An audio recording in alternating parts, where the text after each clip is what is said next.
ये आपके बैंक खाते बंद करा देंगे, उसका पैसा छीन लेंगे। अब तो लग रहा है कि 80 की 80 सीटें इस बार इंडिया गठबंधन जीतने जा रहा है।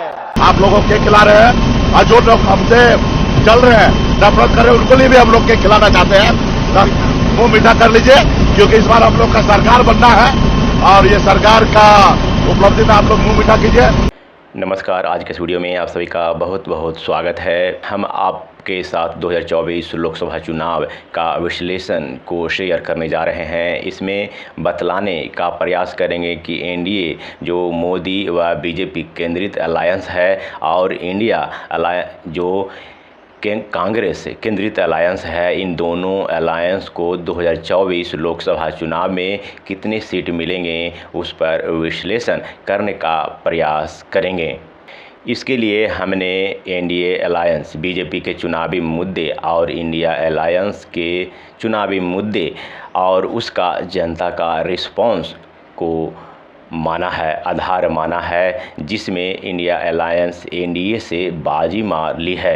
मुद्दों के आधार पर इंडिया अलायंस 2024 लोकसभा चुनाव भारी मतों से जीत रही है। इस आधार पर बीजेपी का एनडीए इर्द गिर्द भी नहीं भटकती। लोग इंडिया अलायंस के चुनावी घोषणा को बड़े जोश व ध्यान के साथ सुन रहे हैं।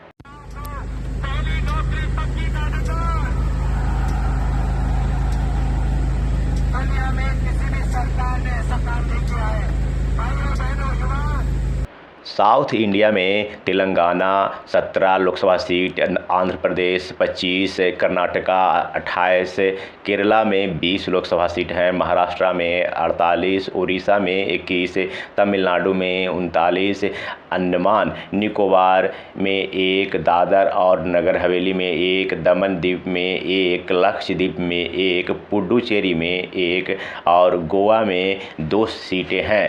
इन टोटल मिलाकर इन सभी राज्यों को लोकसभा सीटों को मिलाने पर 205 लोकसभा सीट होते हैं। और इन 205 लोकसभा सीटों में बीजेपी सिर्फ महाराष्ट्र और उड़ीसा राज्यों में मजबूत स्थिति में थी, लेकिन चुनाव आते आते की स्थिति इन राज्यों में भी खराब हो चुके हैं। बीजेपी के इन महाराष्ट्र और उड़ीसा के राज्यों में स्थिति को देखते हुए और कांग्रेस के दक्षिण भारत में स्थिति को देखते हुए ये कहा जा सकता है कि बीजेपी को साउथ इंडिया रीजन से 51 सीट मिल सकते हैं। 51 लोकसभा सीट पर बीजेपी विजयी रह सकती है। बाकी अन्य सीटों पर इंडिया अलायंस जीत सकती है। 154 सीट पर इंडिया अलायंस की जीत होने की उम्मीद है।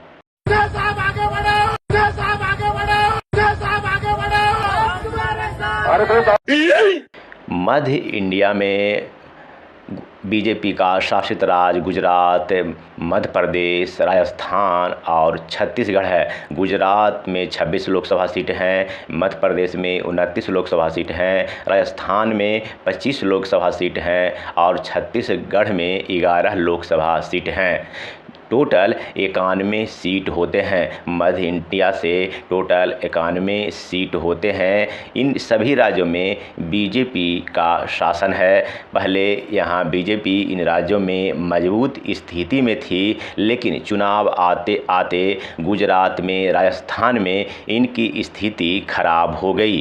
गुजरात में राजपूत समाजों ने बीजेपी का भारी विरोध किया है और वैसे ही राजस्थान में युवा महिला ने भी बीजेपी को काफ़ी विरोध जन आंदोलन किए।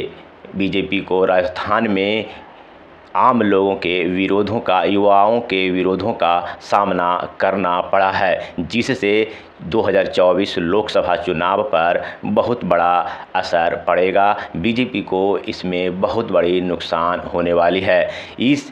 फिर भी इन 91 सीट पर बीजेपी 53 सीटें ला सकती है, 53 सीट पर जीत सकती है। और वहीं इंडिया अलायंस के कांग्रेस 38 सीट पर जीतने की संभावना बनी हुई है।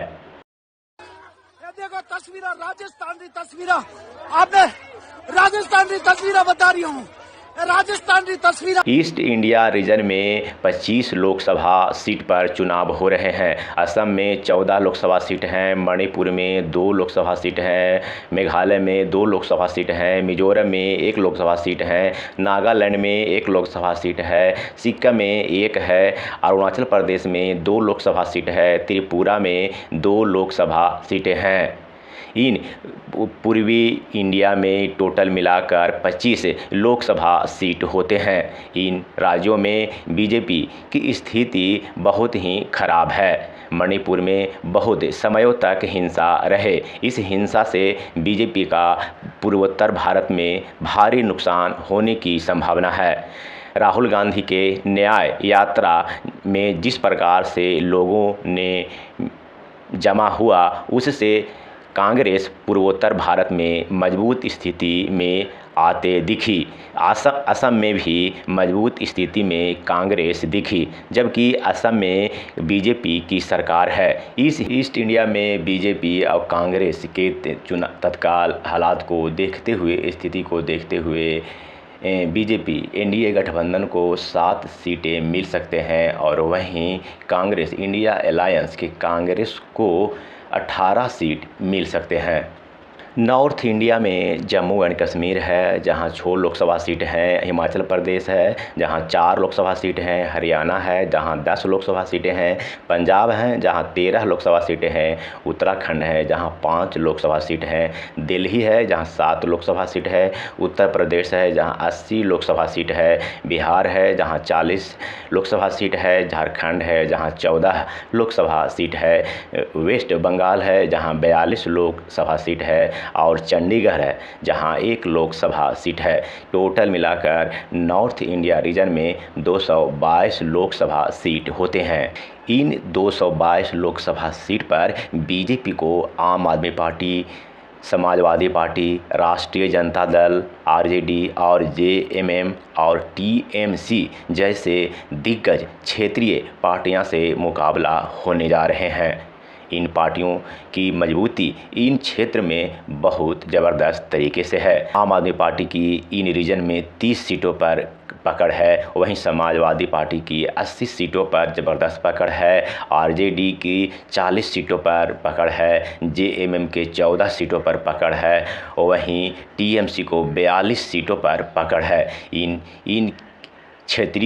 इन क्षेत्रीय पार्टियों के मजबूत स्थिति को देखते हुए इन 222 लोकसभा सीट में बीजेपी के लिए सीटें निकालना बहुत ही मुश्किल भरा, जोखिम भरा कार्य है। इन क्षेत्रीय पार्टियों के मजबूत स्थिति को देखते हुए इस रीजन से 222 लोकसभा सीट से बीजेपी को 50 सीट पर जीत हासिल हो सकती है।